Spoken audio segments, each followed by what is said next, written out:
This tutorial, we are going to look at creating an effect. So when the player and the enemy collide, the player will flash a certain color, and then you can play and resume the game.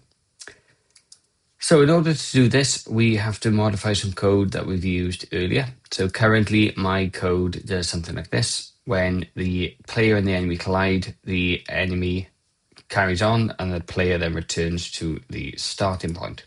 So first thing we're going to need to do is we're going to implement a cooldown system, and this is all done in the player.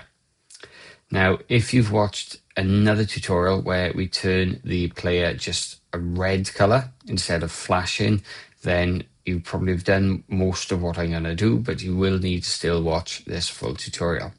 So we are going to create a few variables. So what I'm going to do is just double click on the create event here. And if you haven't got a create event because you haven't used it, just click on add and then create, and this will create a new event for you.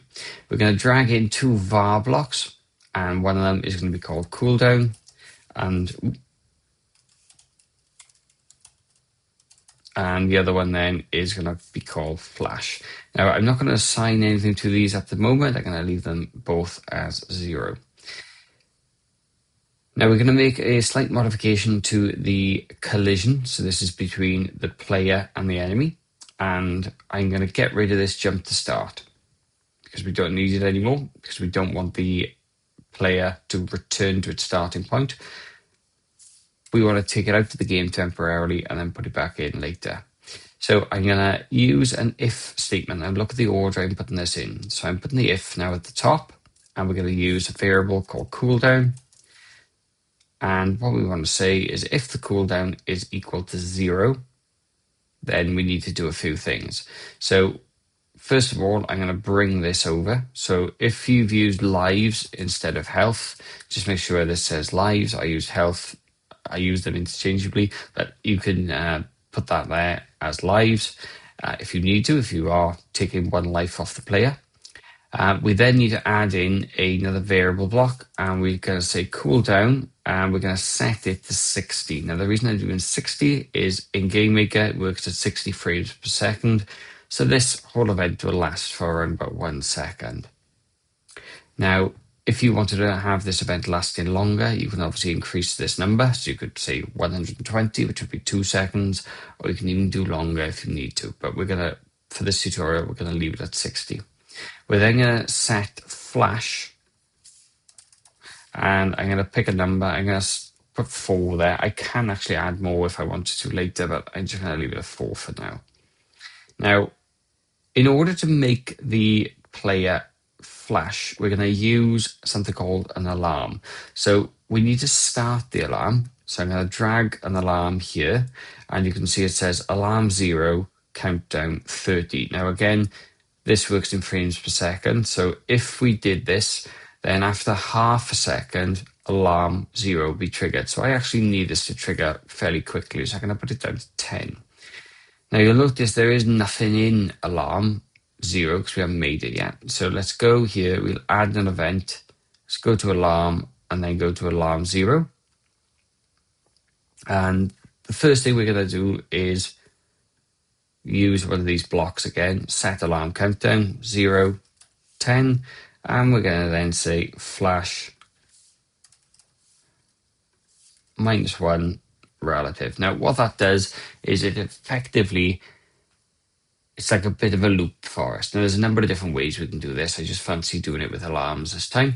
So the alarm is going to run, flash is going to be set to -1, and then it's going to run again, and then it's going to run again, and it's going to run again until we eventually stop it.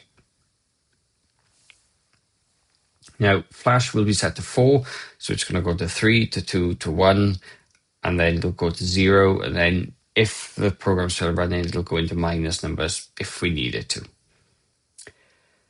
Now, here's the tricky part. What we need to do is go now to the step event, and we're going to add a number of different code blocks here.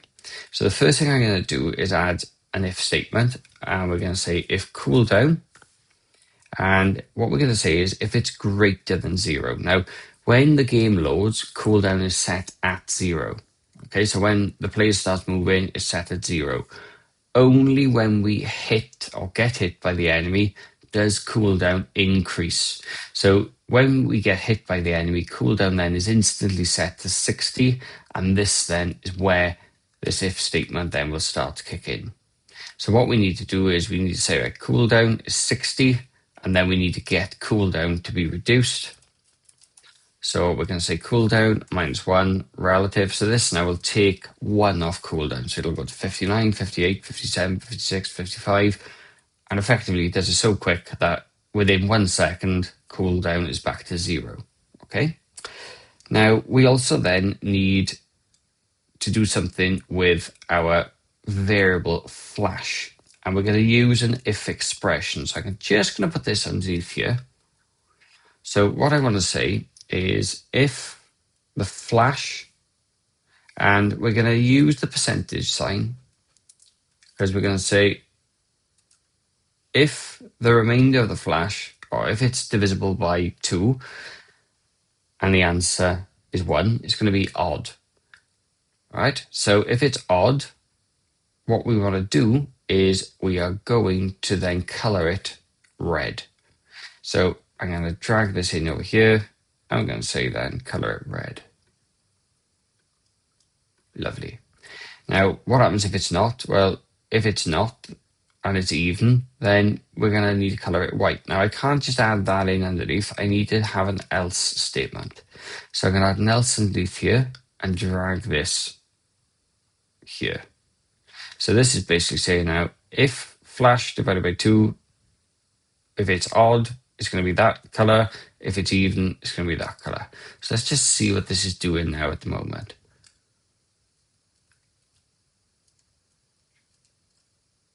So you can see now this is actually running and it's working quite well. So my player is actually going then red, and that works quite well. Now you could, if you wanted to, combine that with the screen shake that we did last time. So if we add in with O shake, let's say for argument's sake, we add our enemy in here, because obviously it's colliding or something, or rather the player there, look. So if we add something like that in, we could get that working. So let me just add this in really, really quickly.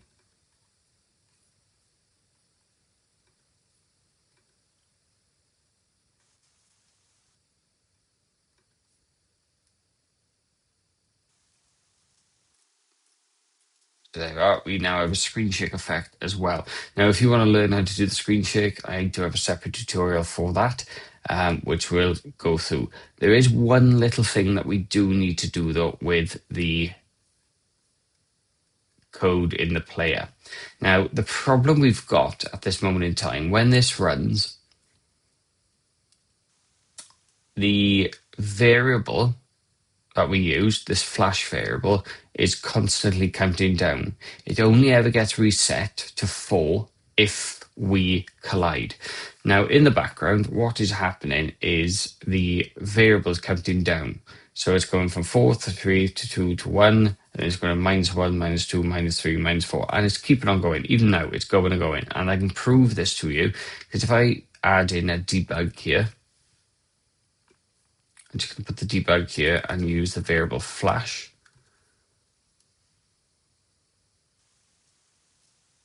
You can see in the output here, look, it's still going, right? And it's now a -20, 30, 40, here we go.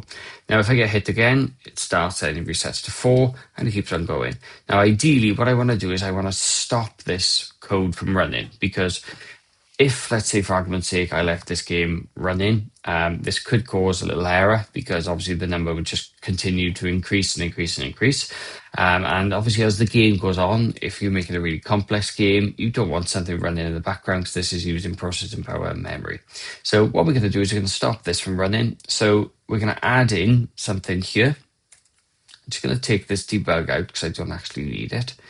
But we're going to add in this if variable here, an else. So I'm putting an else underneath the cooldown greater than 0. And what we're going to do is we're going to stop the alarm from running. Now, I'm just going to look for my alarm. which is here. And notice where I'm putting it. I'm putting it to the right-hand side of this else statement. And what we're going to say is alarm 0, which is here. We're going to say countdown -1. And what that does is it stops the alarm from running. So again, I will just prove this to you because I like showing you how things work. If I just add the flash back in, so hopefully now in the output you're going to see the number there, right? Okay, good. Set to 0. Let's get hit. And you can see it's 2, 1. And then all of a sudden it stops at -2. Why is it stopped at -2? Well, the last entry was -2. So if we get hit again, it gets reset and goes down. Now, in reality, if you wanted to, you could probably make that flash there a little bit bigger. So if you wanted to make it 6 as an example, then flash would end up on 0. But it doesn't necessarily matter what we do. We just use this to count down a number, and then we've basically stopped it from running on here. So that is how you would have a player and enemy when they collide. You could change the color of the player without actually having to draw a new player sprite. You could use one of the inbuilt code blocks.